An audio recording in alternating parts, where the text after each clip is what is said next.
What's the meaning of bendy?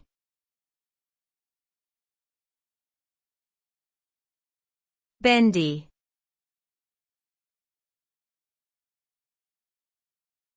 Bendy.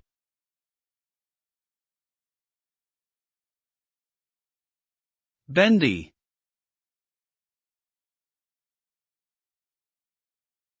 Bendy.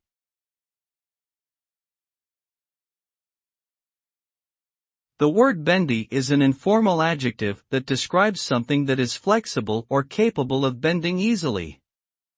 The term is often used to describe objects such as plastic straws, rubber hoses, or other material that is capable of being bent without breaking. The word can also be used to describe a person's physique if they are considered to be supple and able to contort their body with ease. In addition, bendy can also be used in a more metaphoric sense to describe something that is adaptable or can be easily changed to fit different circumstances. Overall, the term bendy conveys a sense of flexibility and versatility.